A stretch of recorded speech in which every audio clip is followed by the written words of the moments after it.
చాలా హ్యాపీగా ఉంది. నేను ఆల్రెడీ మాట్లాడేసాను. మీరు మర్చిపోయినట్టున్నారు. మళ్ళీ మైక్ ఇచ్చారు. ఆకలేస్తుంది వాళ్ళందరికీ. తొందరగా కంప్లీట్ చేయండి.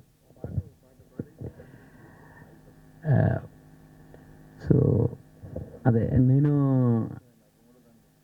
3 రంగులు అద్దులేదు రాజకీయం అయిపోతుంది. సో అంటే రేవంత్ అన్న, నేను ఆయనతో 10 ఏళ్ళ నుంచి జర్నీ చేస్తున్నాను. ఆయన చాలామంది పుస్తకాలు చదువుతూ ఉంటారు, లేకపోతే సినిమాలు చూసి ఇన్స్పైర్ అవుతుంటారు. నేను ఆయన జర్నీ అంతా దగ్గరుండి పాటలు రాస్తూ చూశాను. సో ఆయన రాజకీయ నాయకుడు, ఈ పార్టీ సీఎం ఇవన్నీ కన్నా కూడా నాకు ఒక నడుస్తున్న ధైర్యం, స్ఫూర్తిలాగా అనిపించేవాడు, ఒక సొంత అన్నలాగా. అందుకే ఆయన మీద ఉన్న ప్రేమ కూడా దానికి కలిపే ఒక యుద్ధం చేస్తున్న వీరుడికి నా పాట ఆయుధం అవ్వాలని చెప్పి ఆ రోజు 3 రంగుల జెండా అనే ఒక పాట చేశాను. సో నాకు ఎప్పుడు యుద్ధం చేసే వీరులు అంటే ఇష్టం. సినిమాలు చేస్తున్నప్పుడు కూడా ఒక పెద్ద హీరో సినిమాకి, ఒక పెద్ద సినిమాకి చేస్తున్నప్పుడు కంటే కూడా కష్టపడి ఎవరైనా సక్సెస్ అవ్వాలని పోరాడుతున్న చిన్న చిన్న హీరోలు చిన్న చిన్న సినిమాలకు చేస్తున్నప్పుడు ఎక్కువ సాటిస్ఫాక్షన్ ఉంటుంది. ఎందుకంటే మనం మ్యూజిక్తో మనం కూడా వాళ్ళకి బలమయ్యాము. గెలిచిన వాళ్ళకి చాలామంది దొరుకుతారు, గెలిచే వాళ్ళకి మనం తోడుగా మన కళని తోడుగా ఇవ్వాలనుకుంటాను. అదే చేశాను రేవంత్ అన్నకు కూడా. అదే ఈరోజు మనందరం చూస్తున్న రేవంత్ అన్న ఘన విజయం అన్న చెప్పినట్టు. సో నా పాట అన్న కాబట్టే, రేవంత్ అన్న కాబట్టి ఆ పాటకి ఆ హీరోయిజం యాడ్ అయింది, ఆ పాట విలువ దానికి పెరిగింది. అది ఇంకెవరైనా కూడా అది అంత రేంజ్లో పేలకపోయేది. అలాగే సినిమాల్లో కూడా ఇప్పుడు చెప్పినట్టు నాగార్జున గారు ఇంత అందంగా ఉన్నవి అప్పుడు నేను చాలా ఇంకా మీకు ఆశ్చర్యకరమైన విషయం ఏంటంటే, ఒక 20 ఏళ్ల క్రితం నేను అప్పుడే మేళ్ళదుప్పల పెళ్ళి నల్గొండ నుంచి హైదరాబాద్ వచ్చాను. కాలేజ్ చదువుతున్నాను, సెకండ్ ఇయర్ అలా డిస్కంటిన్యూ చేసి. ఇప్పుడు ఆశ్చర్యంగా ఉంటుంది నాకు, ఆ పాట ఇన్స్పైర్ అవుతున్నామని చెప్పి అప్పుడు వాళ్ళు నాతో ఎలా రాయించారో కూడా ఆ పాట నాకు అర్థం కాదు.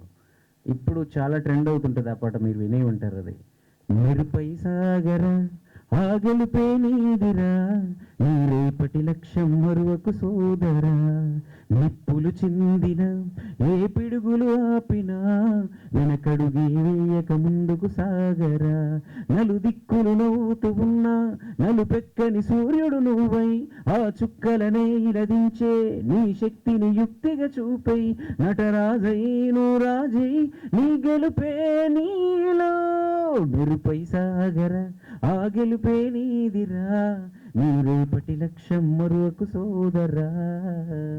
ఏ రంగంలో ఉన్నోళ్ళైనా దీన్ని అప్లై చేసుకుంటే 20 ఏళ్ళ నుంచి ఇన్స్పైర్ అవుతూనే ఉన్నారు. నేను ఆ పాట రాసింది నేను. అలాంటి ఎన్నో మంచి మంచి పాటలు రాశాను, కానీ మ్యూజిక్ డైరెక్టర్ వాళ్ళనే ఒక లక్ష్యంతో ఆ పాటలు రాయడాన్ని పక్కన పెట్టి నేనే సొంతంగా మ్యూజిక్ డైరెక్టర్ చేస్తున్న క్రమంలో కొంచెం లేట్ అయింది, లేకపోతే ఇప్పటికి ఎక్కడ ఉండేవాళ్ళం. సో కిషోర్ బాయ్ నాకు చాలా మంచి ఫ్రెండ్. మేము ఏదో ఒక 10 ఏళ్ల క్రితం ఒక ఫ్రస్ట్రేషన్లో ఎవరు మనకు బ్రేక్ ఇస్తలేరు, ఎవరు మనం చూస్తలేరు, ఆళ్ళు లేదురా బాయ్ మనమే సినిమా తీసుకుందాం అని చెప్పి ఓ సినిమా తీసినాం. ఆ సినిమాకి అంతా కిషోర్ బాయ్ తోడు ఉండే. ఆ సినిమా ద్వారా అంతా ఆగమైపోయాం, మళ్ళీ కోలుకోవడానికి 5 ఏళ్ళు పట్టింది.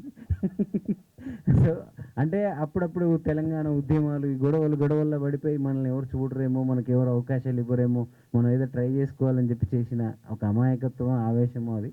బట్ అది నాకు తిరిగి మళ్ళీ ఇంకో రూపంలో ఇచ్చింది. ఈ ఇండిపెండెంట్ పాటల ద్వారా ప్రజలందరిలో నాకు ఆ పేరు తీసుకొచ్చింది. ఇంటింటికి నా పాట వెళ్ళింది.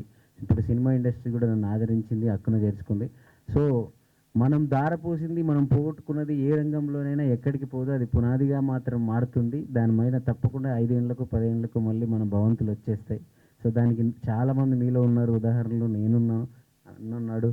సో ఇంకా చాలామంది ఉన్నారు. కాబట్టి ఒక్కడ కష్టపడ్డాం, ఇది రాలేదు అనుకోకండి, అది ఇంకో రకంగా ఎక్కడో అక్కడ వచ్చేస్తుంది. అది దేనికో దానికి అదొక మనం మీకు బాగా ఊరు భాషలో చెప్పాలంటే పైన పైన కట్టిన మేడలు, రంగులు, గింగులు అన్నీ కనపడతాయి, లోపల బేస్మెంట్లో వేసిన బెచ్చలు, రాళ్ళు ఏవి కనపడవు. సో అవే మనం చేసే ప్రతిదీ. మేము తీసిన ఆ సినిమా కూడా అలాంటి బెచ్చలాంటిదే కావచ్చు. బట్ ఆ సినిమా నాకు ఇంకో రకంగా ఇచ్చింది. అరే ఈ పిల్లగాడు సినిమా కోసమే కదా చేశాడు, వీడు లక్ష్యం కోసమే కదా చేశాడని. ఈరోజు నన్ను సినిమా అక్కన చేర్చుకుంది. నా ఆడియోలు కోట్ల రూపాయలు అమ్ముడుపోతున్నాయి, మా ఆడియోకి మార్కెట్లు వచ్చేసాయి.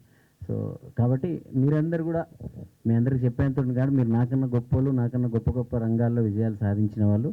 సో ఒకటే చెప్పగలను నేను, ఆ మెరుపై సాగర్ అనే పాట. అలాగే రవితేజ గారి సినిమాలు కూడా నేను పాట రాశాను, మీ అందరికీ ఆ పాట తెలిసే ఉంటుంది. శంభో శివ శంభో శివ శివ శంభో, ఉరిమి మబ్బులు పెనకాని నీళ్లకు బదులు నిప్పులు రాని, పిడికిలి వదలకు పిడుగులు పడని చూపర ధైర్యాన్ని, నరాలు తెగిపడి నెత్తురు రాని నరమేదాలే జరిగిన గాని, స్నేహం కోసం ప్రాణం పోని చెయ్యర యుద్ధాన్ని. ఒక మనలో ఉద్రేకాలని మనం ఏదైనా చేయాలనుకున్నప్పుడు కసిని రేగొట్టాలన్నప్పుడు ఈ పాట చాలామంది వింటుంటామని చెప్తుంటారు. అంత కసి ఉండేటప్పుడు ఆ రోజు నేను వచ్చినప్పుడు అవన్నీ పాటల్లో వచ్చాయి. నా నక్కున చేర్చుకున్న సినిమా ఇండస్ట్రీకి, నా పాటని షేర్ చేస్తున్న ప్రతి ఒక్క వ్యక్తికి నేను ఇక్కడ నిలబడ్డానంటే మీలాంటి అందరే. సో రామ్ చరణ్ గారి సినిమాలో డిల్లకు డిల్లకు డిల్లకు డిల్లా డిల్లకు చెయ్యక పిల్ల, ఏ మిలుకు మిలుకు సిలగా నీ మీట పెదవే కొరక, ఇలాంటి ఒక మంచి పాటలన్నీ చేస్తూ అవన్నీ ఒక పునాదిగా మార్చుకొని ఏదో సొంతంగా మ్యూజిక్ డైరెక్టర్ అయ్యాను. సో మీరందరూ ఇంకా నా పాటలు చరణార్జునని కొట్టండి, మంచి మంచి పాటలు ఉంటాయి. వచ్చే కొత్త కొత్త సినిమాలను కూడా ఆదరించండి, పెద్దోని చేయండి. నేను చాలామందిని వెనక నుంచి లాక్కొస్తుంటాను. Thank you.